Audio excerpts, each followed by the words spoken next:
Hello, this is প্রত্যয়। আমি আজকে চলে এসেছি প্রাচ্যের অক্সফোর্ড নামে স্বীকৃত বিশ্ববিদ্যালয়। হ্যাঁ, ঠিক ধরেছেন। আমি আজকে এসেছি ঢাকা বিশ্ববিদ্যালয়।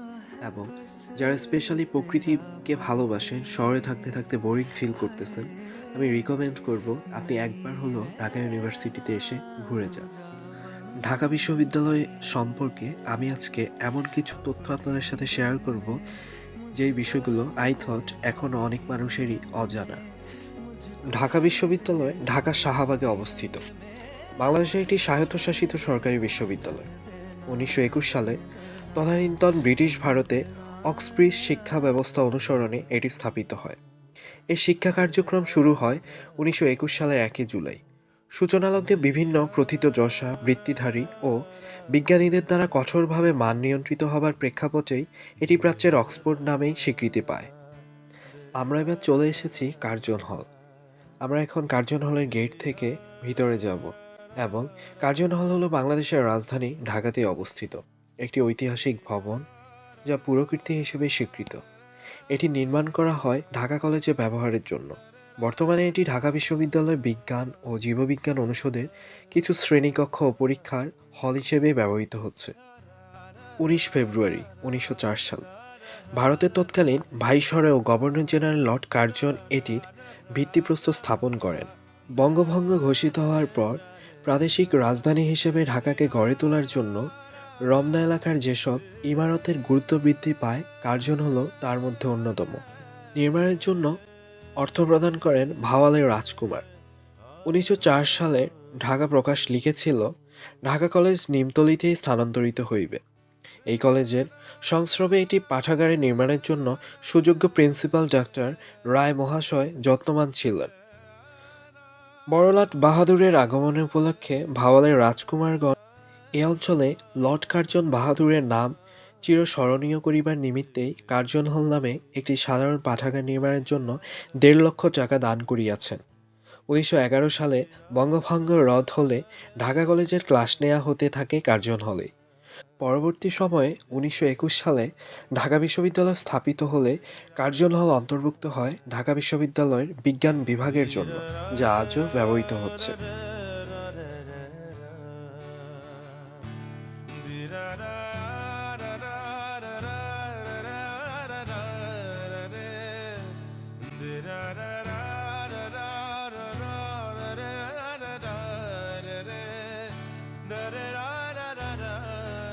আমরা এখন ঢাকা বিশ্ববিদ্যালয়ের ফজলুল হক মুসলিম হলে চলে এসেছি।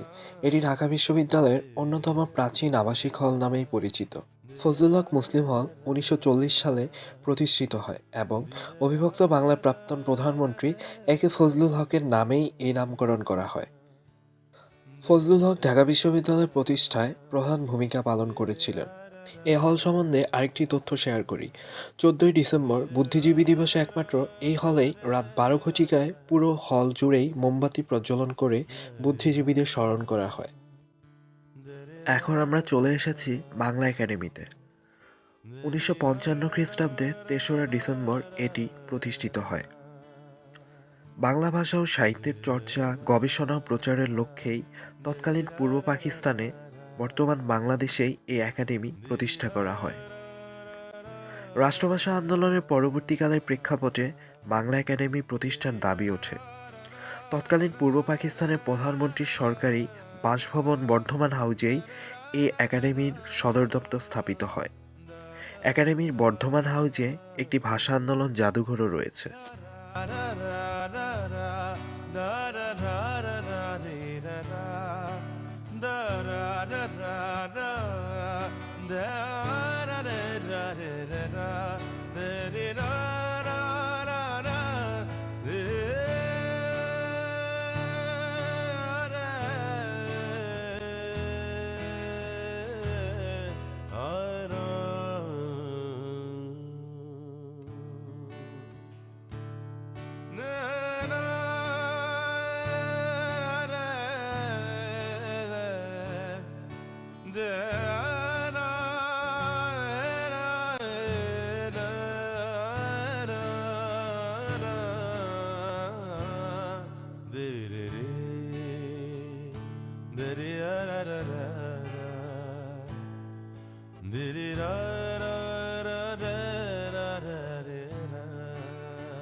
আর এখন আমরা চলে এসেছি ছাত্র শিক্ষক কেন্দ্র ঢাকা বিশ্ববিদ্যালয়, যাকে আমরা সংক্ষেপে টিএসসি বলেই জানি।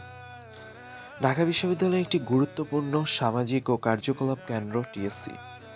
এটি ঐতিহাসিকভাবে গুরুত্বপূর্ণ স্থাপত্য ইমারত। এটির অবস্থান ঢাকা বিশ্ববিদ্যালয় ক্যাম্পাস এলাকায়।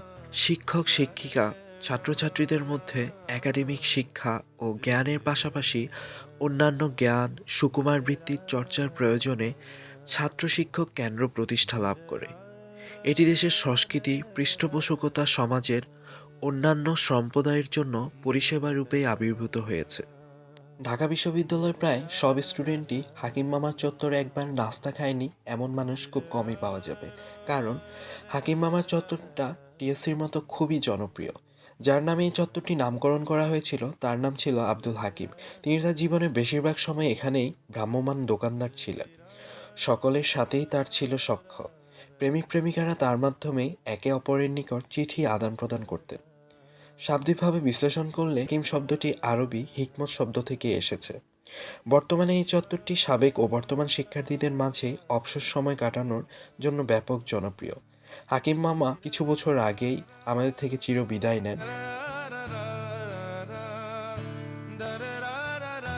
আমরা এখন চলে এসেছি ঢাকা বিশ্ববিদ্যালয়ে অবস্থিত একটি রেস্তোরাঁ, মধুর রেস্তোরাঁ। ঢাকা বিশ্ববিদ্যালয় ব্যবসা প্রশাসন ইনস্টিটিউট ভবনের সামনেই অবস্থিত একটি রেস্তোরাঁ। এটি মধুর ক্যান্টিন নামেই অধিক পরিচিত। প্রয়াত মধুসূদনদের স্মৃতিস্মরণে স্থাপিত একটি বিখ্যাত রেস্তোরাঁ। 1379 বঙ্গাব্দে 20 বৈশাখ ক্যান্টিনটি প্রতিষ্ঠিত হয়। রাজনীতি সংস্কৃতি চর্চা এবং আড্ডার জন্য মধুর ক্যান্টিনের আলাদা খ্যাতি রয়েছে। ক্যান্টিনটির সামনেই মধুর একটি ভাস্কর্য রয়েছে।